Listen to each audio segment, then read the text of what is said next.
Welcome back to my channel in another video.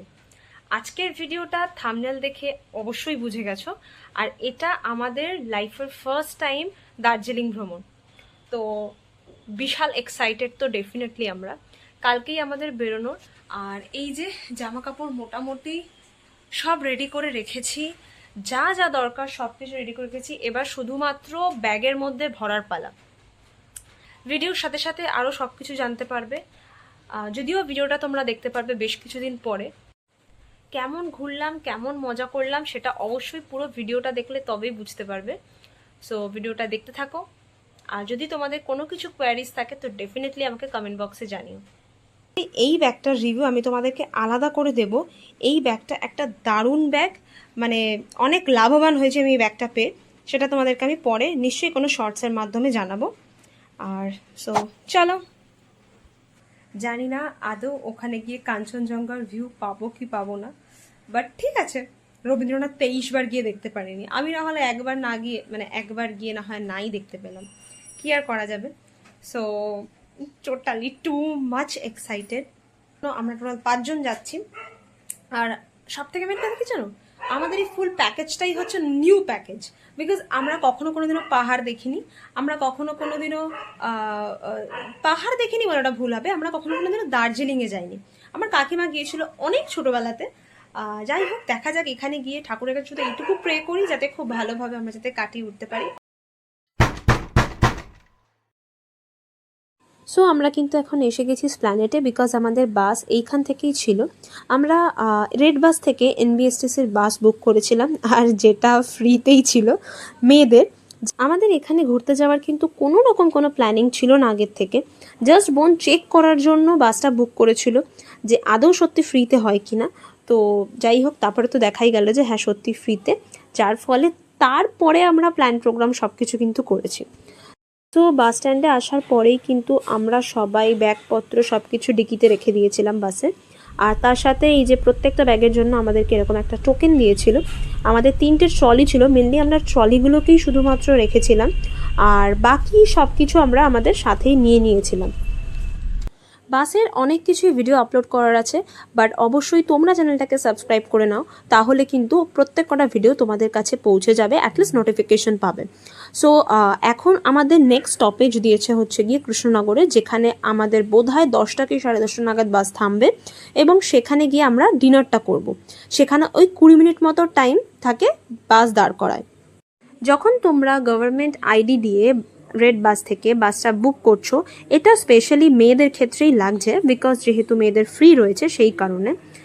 তোমরা যখন বাসে আসছো তখন কিন্তু অবশ্যই সেইটা ক্যারি করতে হবে, সেই আইডিটা, মানে যেই আইডিটা দিয়ে তোমরা বাসটা বুক করছো সেই আইডিটাই লাগছে মেনলি ওখানে। কিন্তু মানে রেড বাসে কিন্তু এটাই বলা রয়েছে যে কোনো গভর্নমেন্ট আইডি হলেই হলো, কিন্তু আমাদের কিন্তু খুব প্রবলেম ক্রিয়েট করেছিল, বিকজ আমার বোনের এবং আমার কাকিমার 3 জনের আমাদের প্যান কার্ড দিয়ে বুক করা ছিল, এবং আমরা কিন্তু আইডি হিসেবে শুধুমাত্র আধার কার্ডই নিয়ে গিয়েছিলাম।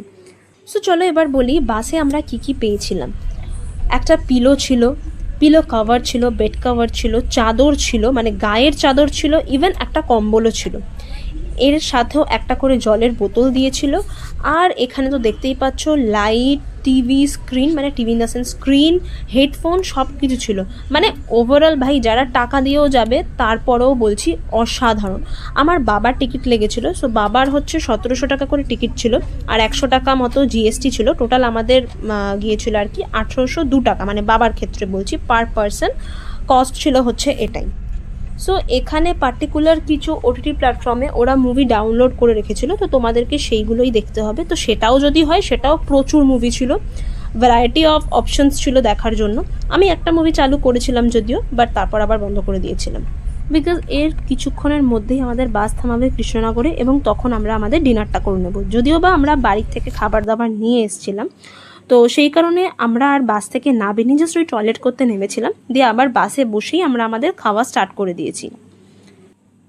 আমরা বাড়ির থেকে ডিনার হিসেবে পরোটা, মাংস এবং ঘুগনি নিয়ে গিয়েছিলাম, এছাড়াও সাথে মিষ্টি ছিল। আর আমরা এখন ওয়েট করছি কখন, সরি হ্যাঁ কখন 12টা বাজবে। আমার ঘড়িতে তো 12টা বেজে গেছে, ফার্স্ট আছে, পরীক্ষা দিতে যাই তো ওই জন্য। কত মিনিট আছে রে? 58।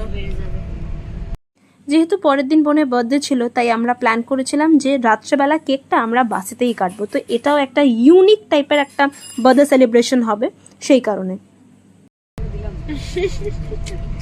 এখানে আছে কাকিমা, এখানে আছে আমার মা। ওই লোকইটা দেখা যাচ্ছে। আমরা পালকির মধ্যে বসে আছি। ওইটা ওখানে ঢুকিয়ে দাও না। আমরা পালকির মধ্যে বসে রয়েছি। দিস ইজ আওয়ার পালকি। আমাকে দিতে দাও, দিতে দাও। সারা বাসের মধ্যে শুধুমাত্র আমরাই জেগে রয়েছি। আর আমাদের সিটটা অ্যাকচুয়ালি খুব ভালো, আমরা এখানে বসে আড্ডা দিচ্ছিলাম, খাচ্ছিলাম। Unique experience. সব সারা বাসের লোক এখন ঘুমাচ্ছে।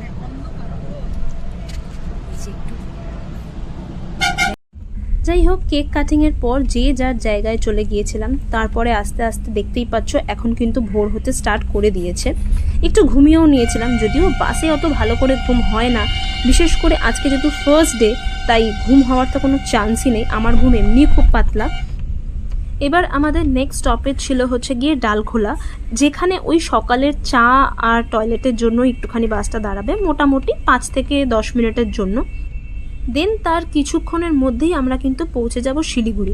মানে কিছুক্ষণ বলাটা ভুল, এখনও আমাদের যেতে মোটামুটি 4 ঘন্টার কাছাকাছি ডিস্টেন্স বাকি রয়েছে। আর বাসের সব কিছুই ভালো, শুধুমাত্র এই টয়লেটের ব্যাপারটাই খুব বাজে লং জার্নির ক্ষেত্রে। আর এই যে আমাদের এখন বাস যাচ্ছে, দেখতেই পাচ্ছ আমরা কিন্তু একদম বিহারের পাশ দিয়েই যাচ্ছি, মানে ওই রায়গঞ্জ, তারপরে হচ্ছে কিষানগঞ্জ, ওই রাস্তাগুলো দিয়ে। আমার সত্যি আইডিয়া ছিল না যে দার্জিলিং যেতে গেলে বিহারের পাশ দিয়ে যে যেতে হয়। তো এটাও একটা নতুন একটা আইডিয়া হলো ডেফিনেটলি। কালকে যদিও তোমাদেরকে ভালোভাবে বাসটা সাইড থেকে দেখাতে পারিনি, কারণ ওই টাইমটা খুব হ্যাপাজেটের মধ্যে দিয়ে আমরা যাচ্ছিলাম। লাস্ট টাইম টয়লেট যাচ্ছি, এদিকে বাসের টিকিট চেক হচ্ছে, এদিকে লাগেজ ঢোকাচ্ছি, মানে খুব হ্যাপাজেট ছিল। তো যাই হোক, দেখলে বাসটা বিশাল বড়। অবভিয়াসলি বাসটা কিন্তু পুরোটাই স্লিপার, 2x1 স্লিপার ছিল, এসি দেখতেই পেলে। আর এখানে কিছু বাচ্চা কাচ্চারা ছিল যাদেরকে একটুখানি সকালবেলা আমরা একটু বিস্কুট ফিস্কুট খাওয়াচ্ছিলাম। তবে শুধু আমরা নয়, বাসের অনেকেই খাইয়েছিল। যাই হোক, তো তারপর একটুখানি ফ্রেশ হাওয়াতে এসে নিজেদেরও খুব ভালো লাগছিল। আর তারপর এখন আমরা শিলিগুড়ির খুব কাছাকাছি এসে গেছি, মানে আর মোটামুটি আধা ঘন্টা ডিস্টেন্সের মধ্যেই আমরা শিলিগুড়িতে কিন্তু নেমে যাব। আমাদের বাস কিন্তু শিলিগুড়িতে ঢোকানোর কথা ছিল 7:30 নাগাদ, কিন্তু আমাদের বাস প্রায় 1 ঘন্টা লেটে ঢুকিয়েছিল। 8:30 নাগাদ আমরা ঢুকেছিলাম শিলিগুড়িতে। তার কারণটাও আমরা ডেফিনেটলি, বিকজ আমাদের ওই বললাম যে আইডি একটুখানি প্রবলেম হয়েছিল। আর সেকেন্ড অফ অল হচ্ছে সন্ধ্যাবেলার টাইমে রাস্তাঘাটে এত জ্যাম ছিল যে ওই টাইমটা আমাদের অনেকটা টাইম মার খেয়ে গেছে। আদারওয়াইজ বাস খুব ভালো চালিয়েছে। সো বাস কিন্তু আমাদেরকে নামিয়ে দিয়েছে আমাদের যথাস্থানে। ওয়েদারও কিন্তু বেশ ভালো লাগছে, আমাদের গাড়িও চলে এসছে। এবার একটুখানি গাড়ি খুঁজে নিয়ে আমাদের রওনা দেওয়ার পালা। তো চলো, স্টে টিউন, ভিডিওটা আর বেশি বড় করছি না, চলে যাব নেক্সট পর্বে।